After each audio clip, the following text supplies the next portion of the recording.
दूर किसी जंगल में बरगद के बड़े पेड़ पर चिड़ियाओं का एक परिवार रहता था। माँ, मैं जा रहा हूँ, इंतजार करना, मैं जल्दी लौट कर आ जाऊंगा। बेटा, जो पैसे कमाना अपने पास ही रखना। मैं बच्चों और बहू को देख लूंगी। मैं सारे घर का खर्च पीछे से चला लूंगी। बहू चिड़िया अपनी 3 बेटियों के साथ घर के एक कोने में खड़ी थी। बेटियां अभी छोटी थीं। वो अपनी मम्मा के साथ लगकर खड़ी थी। रानो, मेरे पीछे माँ का ख्याल रखना। मैं पूरे घर का ख्याल रखूंगी। आप अच्छे से रहना, पीछे घर की चिंता ना करना और अपना ख्याल रखना। ऐसे अपने परिवार से मिलने के बाद रानो चिड़िया का पति विदेशी जंगल चला जाता है। कुछ दिन तो आराम से गुजर जाते हैं और फिर एक दिन रानो चिड़िया अपनी सास से कहती है, सासू माँ पैसे दें, मैं दुकान से सब्जी ले आऊं। रसोई में दाल पड़ी है, जाओ दाल ही बना लो। माँ, बच्चे दाल खा खा कर तंग आ गए हैं, आज कुछ नया बना लेते हैं। मेरा बेटा विदेश कमाई करने गया है और मैं पीछे से घर को उजाड़ दूं, ऐसा मैं नहीं कर सकती। रानो चिड़िया क्या करती, वो रसोई में जाती है और दाल ही बना लेती है।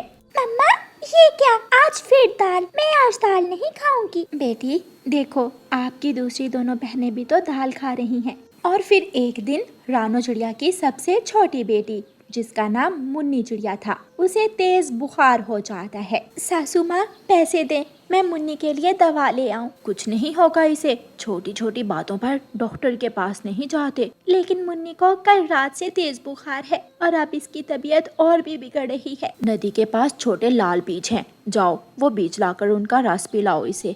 मैं तो अपने बच्चों को लाल बीज का रस ही पिलाया करती थी बुखार में। रानो चिड़िया चुपचाप नदी पर जाती है और लाल बीज तोड़ने लगती है। लूसी कबूतरी रानो चिड़िया के पास आती है। रानो चिड़िया, तुम्हारे पति के पीछे से तुम्हारी सास क्या तुमसे ठीक व्यवहार करती है? हाँ, बाकी सब तो ठीक है, लेकिन जब भी सासू माँ से खर्च के लिए पैसे मांगती हूँ तो उन्हें गुस्सा आ जाता है। ये लाल बीज क्या करोगी तुम? मुन्नी को कल से बुखार है, सासू माँ से दवा के पैसे मांगे तो उसने देने से मना कर दिया। मेरे साथ आओ, मैं देती हूँ तुम्हें मुन्नी की दवा के पैसे। भला इन लाल बीजों से भी कोई बुखार ठीक होता है?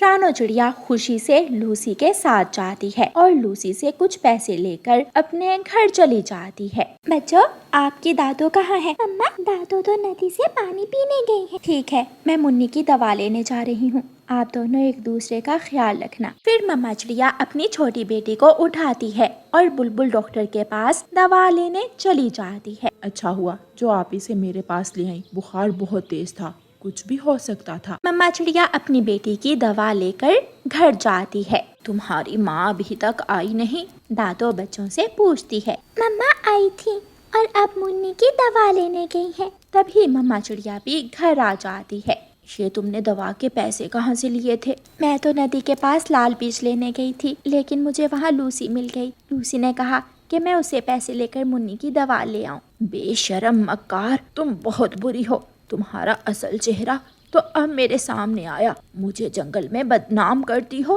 क्या सोचती हो कि वो कि मैं अपने बेटे के पीछे तुम पर अत्याचार करती हूँ? ऐसा तो कुछ नहीं हुआ, मुझसे मुन्नी का बुखार देखा नहीं जा रहा था। दूसरे दिन सास जंगल जाती है तो उसे गोरी कौवी मिलती है। सुना है तुम्हारी बहू दूसरे पक्षियों से मांग मांग कर गुजारा करती है, क्या तुम उसे कुछ देती नहीं हो?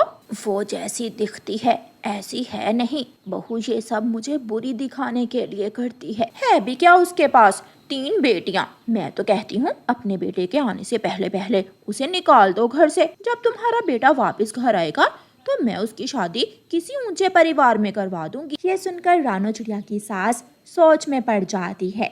कुछ दिनों बाद शाम का वक्त था और तेज बारिश हो रही थी।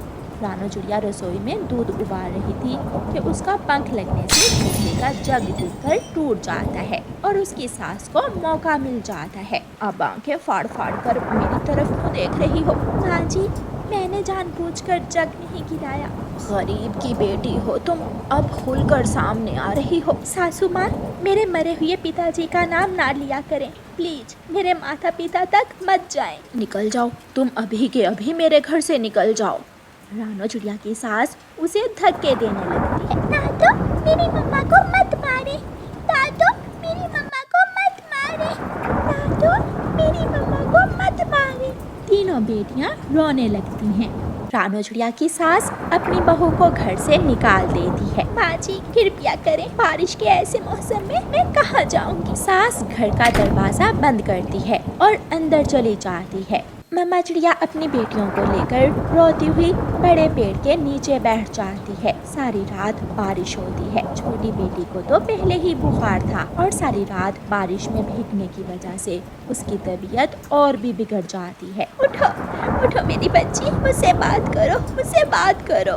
लंबी दुखों भरी रात गुजर जाती है, लेकिन उस रात रानो चिड़िया ने अपनी छोटी बेटी को खो दिया था। उसकी बेटी मर जाती है। मेरी मुन्नी, मेरी बेटी, मैं बचा ना सकी आपको। ये सब मेरी वजह से हुआ है।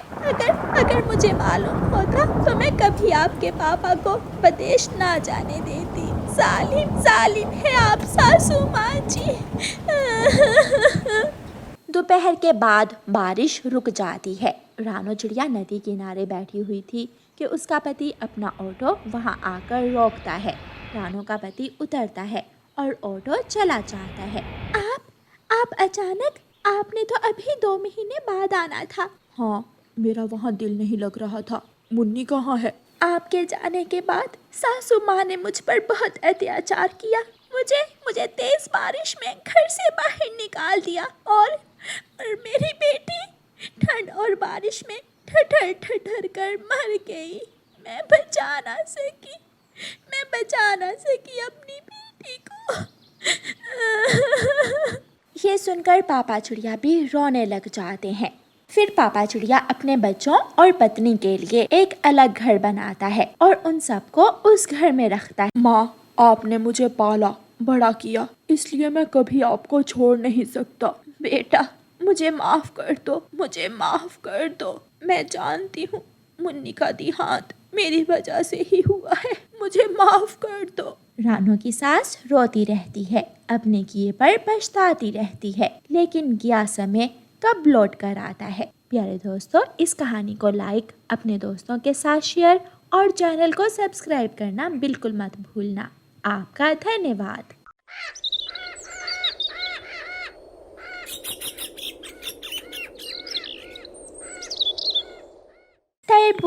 तरबूज, मीठे मीठे तरबूज लो, बड़े बड़े तरबूज लो, लाल लाल तरबूज लो। गुड़िया अपनी रेहड़ी पर तरबूज बेच रही थी कि कालू कौवा वहाँ आ जाता है। एक तरबूज काट कर दिखाओ, अगर अंदर से लाल निकला तो फिर लूंगा। अंकल, मेरे तरबूज पके हुए और अंदर से लाल है। जब गुड़िया कालू कौवे से बात कर रही थी तो गोरी कौवी पीछे से एक तरबूज चुराकर पेड़ के पीछे छुप जाती है। गुड़िया तरबूज काटती है। देखिए अंकल, मैंने कहा था ना कि तरबूज अंदर से पका हुआ और लाल होगा। हाँ, वो तो ठीक है, लेकिन अभी कच्चा है ये तरबूज। कहाँ कच्चा है? ये तो एकदम पका हुआ है। लेकिन कालू कौवा बिना तरबूज लिए ही वहाँ से चला जाता है और गोरी कौवी भी गुड़िया का चोरी किया हुआ तरबूज लेकर कालू कौवे के पीछे चली जाती है। कालू, मैंने बड़ा तरबूज चुराया है उस छोटी चिड़िया का। अब हम हर रोज उस चिड़िया के तरबूज चुरा कर खा लिया करेंगे। कौवा और कौवी गुड़िया का चुराया हुआ तरबूज मजे मजे से खाते हैं। गुड़िया शाम को अपने घर चली जाती है। गुड़िया बेटी, आज फिर आपकी रकम कम है। शायद आज फिर किसी ने तरबूज चुरा लिया होगा। लेकिन मम्मा, मैं तो बहुत ध्यान रखती हूँ, फिर कौन मेरे तरबूज चुरा लेता है? गुड़िया ऐसे परेशान हो जाती है। दूसरे दिन गुड़िया फिर से अपने तरबूज बेचने निकल जाती है। तरबूज, मीठे मीठे पके हुए लाल लाल तरबूज। गोरी, आज कैसे तरबूज चुराएं? कोई उपाय बताओ। बहुत आसान है, अभी देखो मैं कैसे उस चिड़िया को उल्लू बनाती हूँ। गोरी कौवी थोड़ी दूर झाड़ियों में जाकर बैठ जाती है और शोर मचाने लगती है। सांप, मुझे बचाओ। शायद कोई मुश्किल में है, मुझे मदद करनी होगी। गुड़िया जल्दी से उड़ती है और झाड़ियों की तरफ जाती है। गुड़िया जैसे ही जाती है, कालू कौवा पीछे से गुड़िया के 2 तरबूज उठाकर भाग जाता है। आंटी गौरी, कहाँ है सांप? वहाँ फूलों के पास। लेकिन वहाँ तो कोई सांप नहीं है। शायद सांप भाग गया है। आप ऐसे ही डर गई होंगी, वहाँ तो कोई सांप नहीं है। गुड़िया वापस चली जाती है और अपनी रेहड़ी लेकर आगे बढ़ती है। गौरी, मैं 2 तरबूज चुरा कर लाया हूँ। आज एक तरबूज तुम अपनी माँ को दे आओ। कालू जी, कैसा रहा मेरा आज का उपाय? बढ़िया, किसी को शक भी नहीं हुआ और तरबूज भी चोरी कर लिए हमने। गौरी एक तरबूज लेकर अपनी माँ के पास जाती है। बेटी गौरी, ये तरबूज तो बहुत मीठा है, मजा ही आ गया खाने का। माँ, मैं कल भी तुम्हारे लिए ऐसे ही मीठे मीठे तरबूज लेकर आऊंगी। गुड़िया बहुत परेशान थी। वो अपनी मम्मा से कहती है, मम्मा, आज खेत से तरबूज लेने मैं आपके साथ जाऊंगी। कबूतर अंकल तरबूज खेत से ही हमें कम देते हैं। मैं खुद गिन कर लाती हूँ गुड़िया बेटी। लेकिन गुड़िया अपनी मम्मा के साथ जाती है। बेटी, मैं भूलने वाला नहीं हूँ, तुम्हारे तरबूज कोई रास्ते से ही चुराता होगा। अंकल, मैं इतनी भी पागल नहीं हूँ, मैं देख रही होती हूँ। फिर गुड़िया खुद तरबूज गिनती है। 1 2 3 4 5। ऐसे गुड़िया तरबूज अच्छी तरह गिनती करके जंगल बेचने चली जाती है। तरबूज तरबूज, मीठे मीठे तरबूज लो। कौवा और कवि अपने घर में बैठे हुए थे। तरबूज तरबूज, मीठे मीठे तरबूज। कालू, गुड़िया आ गई है, चलो आज फिर गुड़िया के तरबूज चुराने जाते हैं। मुझे सोचने दो, आज क्या करना होगा। गुड़िया के पास गुड़िया की सहेली मीना आ जाती है। मीना, अच्छा ही हुआ जो तुम आ गई। कोई चोर हर रोज मेरे तरबूज चुरा कर ले जाता है, मुझे कोई उपाय बताओ। इसका मतलब हमें चोर को पकड़ने के लिए योजना बनाना होगी। तुम तरबूज बेचो और मैं तुम्हारे पीछे पीछे छुपकर नजर रखूंगी। ऐसे चोर जरूर मेरी नजर में आ जाएगा। आज तो चोर पकड़ा ही जाएगा। फिर वो दोनों सहेलियां ऐसा ही करती हैं। तरबूज तरबूज, मीठे मीठे तरबूज, लाल लाल तरबूज। छोटी चिड़िया, मुझे एक पका हुआ लाल तरबूज दे दो। अंकल तोते, मेरे तरबूज बहुत मीठे और स्वादिष्ट हैं, खाओगे तो याद ही करोगे। तोता गुड़िया से तरबूज लेकर चला जाता है। पेड़ के पीछे छुपी हुई गुड़िया की सहेली मीना सब देख रही थी। तोता अंकल चोर नहीं है। गुड़िया फिर से आगे बढ़ती है। कौवा और कवि आज एक नया उपाय ढूंढ कर आए थे। वो गुड़िया की रेहड़ी के आगे रास्ते में एक पेड़ गिरा देते हैं और खुद झाड़ियों में छुप जाते हैं। अरे, यहाँ तो रास्ता बंद है, मुझे इस पेड़ को हटाना होगा। गुड़िया रेहड़ी छोड़कर जाती है और पेड़ को धक्का लगाकर दूसरी तरफ करती है। पीछे से दोनों कौवे आते हैं और एक एक तरबूज उठाकर वहाँ से भाग जाते हैं। मीना कौवों को तरबूज चोरी करते हुए देख लेती है। वो जल्दी से गुड़िया के पास आती है। मैंने देख लिया, वो कौवे हैं, कौवे ही तुम्हारे तरबूज चुरा रहे हैं। जल्दी से घर चलें, हम घर जाकर मम्मा को बताते हैं। फिर गुड़िया और मीना घर जाती हैं। मम्मा मम्मा, चोर पकड़ा गया। कौवा अंकल और कौवी आंटी ही मेरे तरबूज चुराते हैं। मैं अभी उन कौवों को चोरी करने का मजा देती हूँ। फिर रानो चिड़िया अपने घर से झाड़ू उठाती है और गुड़िया और मीना को साथ लेकर कौवों के घर जाती है।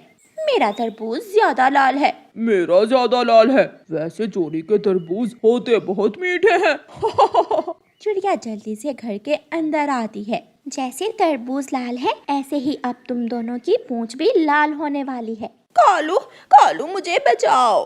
फिर चिड़िया दोनों कौवों को झाड़ू से मारती है और कौवों को मार मार कर वहाँ से भगा देती है। जो बुरे काम करेगा, चोरियां करेगा, उसे सजा तो मिलेगी ही। प्यारे दोस्तों, कहानी को लाइक, अपने दोस्तों के साथ शेयर और चैनल को सब्सक्राइब करना बिल्कुल मत भूलना। आपका धन्यवाद। रानो चिड़िया अपने दोनों बच्चों के साथ जंगल घूमकर वापस आ रही थी कि दूर से एक पक्षी उड़ता हुआ आ रहा था। वो ऊंची आवाज में जंगल में सबको बता रहा था, जो कोई जहाँ भी है वो छुप जाए, सब पक्षी छुप जाएं। जंगल में तूफान आ रहा है, तेज बारिश और हवा, बड़ा तूफान आ रहा है, सब छुप जाएं। ये सुनकर मम्मा चिड़िया की तो जान ही निकल जाती है। वो एक पेड़ पर बैठ जाती है। कुकू और गुड़िया बेटी, ये क्या हुआ? अगर मुझे पहले मालूम होता तो मैं आपको साथ ना लेकर आती। मम्मा, वो सामने किसी का घर है, हम वहाँ चले जाते हैं। जल्दी चलो बच्चों, समय नहीं है। वो सब उड़ते हैं। घर का दरवाजा खुला था और वो सब उस घर में जाकर बैठ जाते हैं। कालू, जल्दी चलो, तूफान आने वाला है। रुको, मुझे एक दाना और खा लेने दो। गोरी कालू को लेकर जल्दी जल्दी में वहाँ से उड़ती है। तुम कौन हो चिड़िया, और हमारे घर में क्या कर रही हो? तुम किससे पूछकर हमारे घर में आई हो? कवि बहन, बच्चे साथ थे, अचानक तूफान का पता चला। चिड़िया ने अभी इतनी बात ही की थी कि बाहर तेज बारिश शुरू हो जाती है। मैं अपने बच्चों को लेकर यहाँ आ गई। उठो और निकलो मेरे घर से। ये घर मेरा है और मैं अपने घर में किसी को रहने की इजाजत नहीं देती। कवि बहन, कृपया करें, मैं अपने छोटे छोटे बच्चों को साथ लेकर कहाँ जाऊँगी? मेरा घर जंगल की दूसरी तरफ है और अब तो बारिश भी शुरू हो गई है। मैंने एक बार कहा ना, निकल जाओ यहाँ से। ये घर गरीबों का नहीं है, निकल जाओ मेरे घर से। गोरी कव्वी चिड़िया माँ और बच्चों को घर से निकाल देती है। वो सब दूसरे पेड़ के नीचे बैठ जाते हैं। मम्मा, अब क्या होगा? क्या हम सब मारे जाएंगे? मैं हूँ ना, मम्मा है ना अपने बच्चों के साथ, कुछ नहीं होगा मेरे बच्चों को। मम्मा चिड़िया अपने बच्चों को अपने पंखों में छुपा लेती है। थोड़ी देर बाद एक इंसान लकड़हारा अपनी बैलगाड़ी लेकर जंगल में उस रास्ते से गुजरता है। लकड़हारा जंगल में लकड़ियाँ काटने आया था। बच्चों, जल्दी से उठो, हमें उस इंसान की बैलगाड़ी पर बैठना होगा। मेरे पीछे पीछे आओ।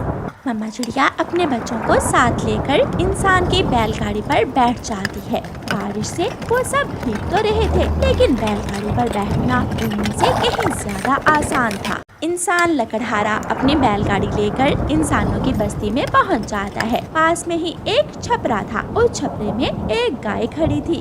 रानो चिड़िया अपने बच्चों को साथ लेकर उस छपरे के नीचे जाकर बैठ जाती है और लकड़हारा इंसान बैलगाड़ी अपने आंगन में पेड़ के पास खड़ी करके घर के अंदर चला जाता है। गाय माँ, मैं यहाँ थोड़ी देर रुक सकती हूँ? हाँ, क्यों नहीं। क्या आप बारिश में फंस गई थी? मैं तो दाना लेने निकली थी, बच्चे साथ जाने की जिद करने लगे और अचानक बारिश शुरू हो गई।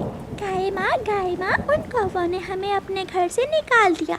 हाँ, जब बारिश शुरू हुई तो हम कौवों के घर चले गए, लेकिन उन कौवों ने हमें अपने घर से निकाल दिया। चिंता न करें, मेरी मालकिन बहुत दयालु है। वो मेरा दूध निकालने आने ही वाली होगी। वो आपको दाना भी देगी और आपको अपने साथ अपने घर ले जाएगी। थोड़ी देर बाद लकड़हारे की पत्नी छाता लिए उस तरफ आती है। उसके पास बाल्टी थी। वो गाय के पास आती है। अरे छोटी चिड़िया, आप तो पूरी तरह भीग चुकी हैं। ठंड लग रही होगी यहाँ बच्चों को।